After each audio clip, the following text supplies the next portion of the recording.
Welcome to my podcast. My name is Corrinala, and I come to you from the Pacific Northwest, where I live with my husband, 2 horses that I adopted from the Bureau of Land Management Wildhorse Adoption Program, and 2 kitties we adopted from the local animal shelter. Information about these adoption programs will be in the show notes for every episode. The purpose of this podcast is to share real-life stories that hopefully are relatable to other crafters who might be interested in horses. The format of this podcast starts with a walk to the barn to feed the horses, catch up on the week, share my knitting projects, and other interests like bicycling or hiking. I also talk about vegetable gardening and cooking. I hope you bring your favorite beverage and a fun, crafty project to work on. Enjoy!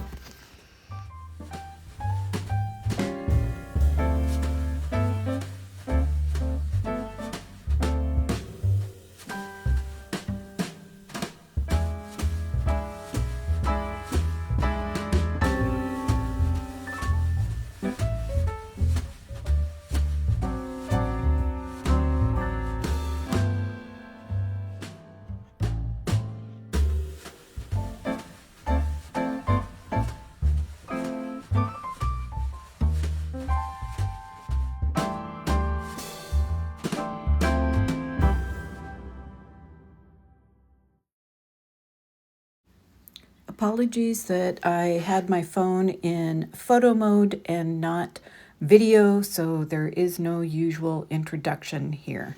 Good morning, friends. Welcome to the knitting part of my episode. So let's start with what I'm wearing. I'm wearing the Carden tank. It's a pattern by Barocco, and it's made out of a Barocco yarn called quinoa that was a blend of sort of cottony type fibers. And then this is the ZickZack scarf, and here's a kitty. There's Harley in my lap, and it's a little bit cool today, cooler than it has been. So I thought I would just put this scarf around my shoulders since it is in kind of red, white, and blue. We're getting close to the 4th of July, and it's a wide enough scarf that it kind of can act like a shawl as well. So apologize for the view here. Cats, what do you do with them? I have Herbert shut in the bedroom downstairs because these guys do not know how to get along. So I don't know. Do any of you have this issue? Randy and I have had cats our whole lives, and I don't think we've ever had only 2 boy cats. We've always had a female in the mix. So not sure if, when we first told our vet about them squabbling, which only started happening like a couple of years ago, she just rolled her eyes and said boys. So we do our best to try to keep them separated when they need to be separated, but then sometimes it's like they want to snuggle with each other. So I don't know. So let's talk about knitting, shall we? I do have a finished object. So I finished the Lemontop socks. And here they are. This is a pattern by K.F. Jones. So there's kind of a nice swirl type pattern. And the yarn is a Freckled Whimsy self-striping yarn called Phoenix Tears. It's part of the Harry Potter collection.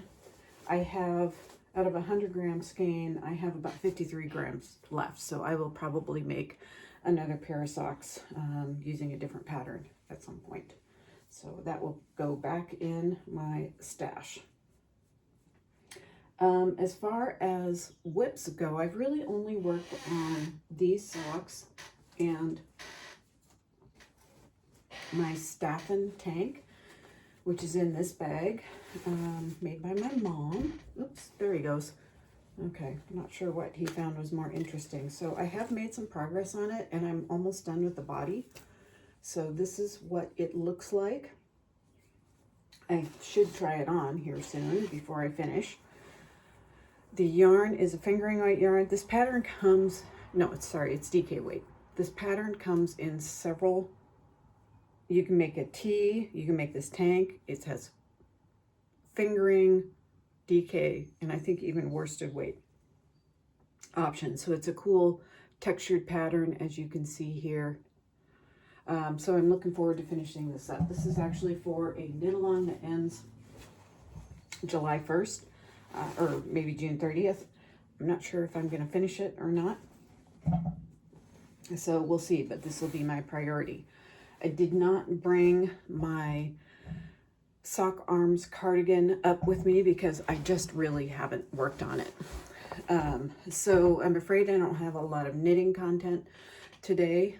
Mostly I have birthday week stuff. So let me grab my notes here that I took in my computer and share with you what my birthday week was like. And I started celebrating actually last Thursday.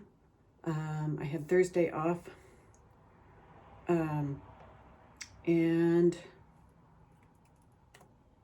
I went for, it was pretty warm that day.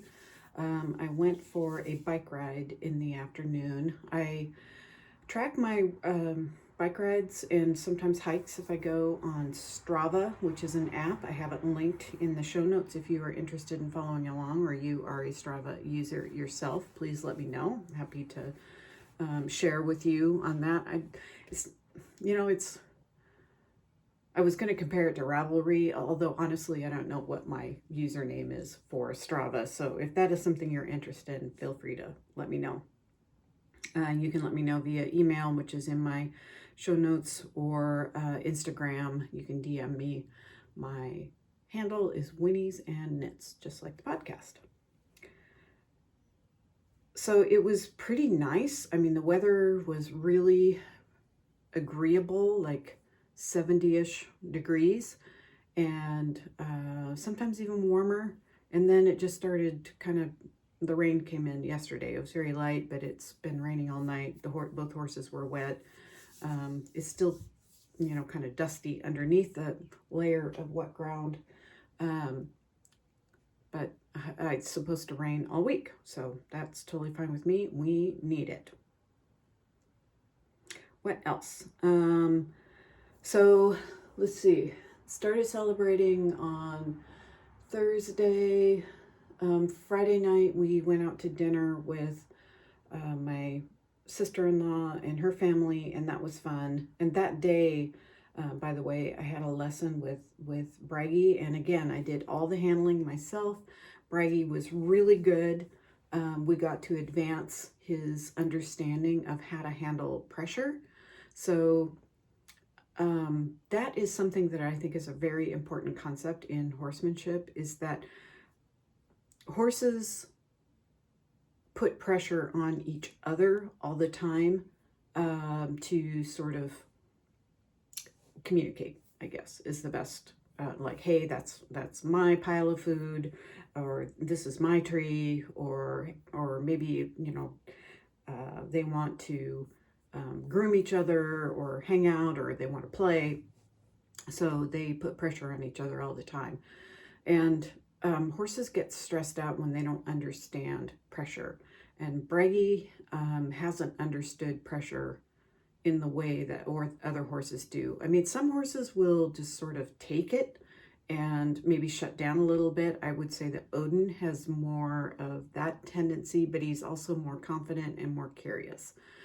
Bragi's first tendency is to panic if there's pressure he doesn't understand. So we've been really my trainer and I have been really trying to slowly help him understand pressure, how to deal with it.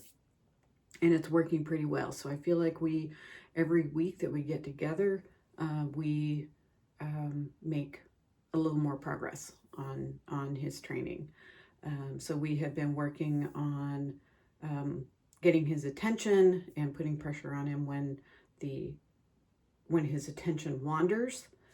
Put pressure on him, the pressure goes away when he pays attention. And we've been able to help him kind of direct his movements too. So, putting pressure on him to go in a direction, very light pressure to go in a particular direction.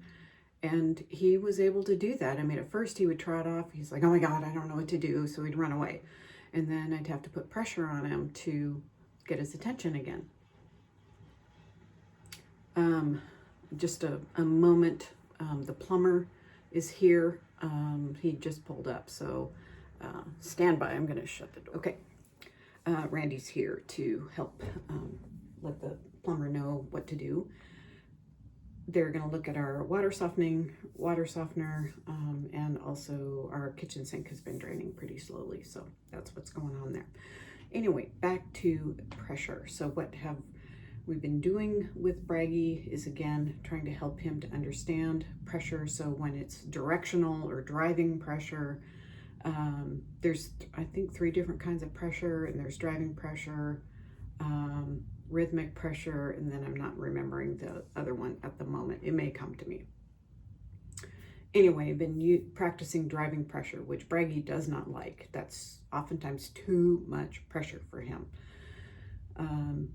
But, you know, doing it lightly, and when he understands what to do, he's okay with it. So after he understood that all I was asking him to do was to walk 4 circles, he understood.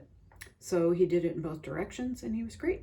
And we practiced again. It wasn't yesterday, it was the day before yesterday, and he did great again. He only ran off once, and then it was like, oh, I remember this exercise. All I have to do is walk 4 circles, and when I tell him to stop or come to me, then all is great. So I was really proud of him. Let me see, continue to talk about the birthday weekend. So that was Friday. Saturday, I did a lot of gardening, and we went, Randy took me out to dinner at this nice restaurant. I already talked about that in the intro. So it was really special. Unfortunate that the mushrooms didn't agree with me, but that was pretty short term. And then Sunday we had a couple friends over and had a potluck, and then you know, I just really feel like my friends went above and beyond to make it a special day for me. Sunday was my actual birthday, and Randy just he really did a lot to make it a special weekend for me. And then on Monday I worked just a little bit. Then I went over to Wenatchee to audit a clinic by Sam Van Fleet. She's a young woman who works with a lot of Mustangs, and her clinic was about trying to set up your horse for success so that you can eventually do Liberty with them. So it was really great. It was quite hot over there, not surprising. I think it was probably at least in the upper 80s, maybe even 90. And yeah, she did the clinic for about 3 hours. We were in an indoor arena, so it was cool in there. That was very nice. And it was really great to watch her and see how she handled. She has a Mustang that she's had for 10 years now, and it's her demonstration horse. She rides bareback and bridleless. She didn't do that as part of the demonstration, but I've seen other videos. And I have her YouTube channel linked below in case you're interested in that. So I learned some really great things, and I put some of those to practice with Odin to help him with his rehab. And I guess the only other thing that I was really going to talk about was Odin. I have been really on the lookout for some conditioning exercises to help Odin, and I ordered a book from Jack Ballou. So that, and it's called, I think, 55 exercises. 55 corrected exercises for horses. Just got it. So it's a good book. One of the initial things that she says is that you can set up pole exercises so that they have to walk over poles on the ground, and it makes them use their core a lot to lift up their legs. and set them in certain patterns. So I set it in kind of not a spiral, what do you call it, when it radiates out, and he did really good. So yesterday on that, so we may get the day off today because it's raining. I may just knit today. Yeah.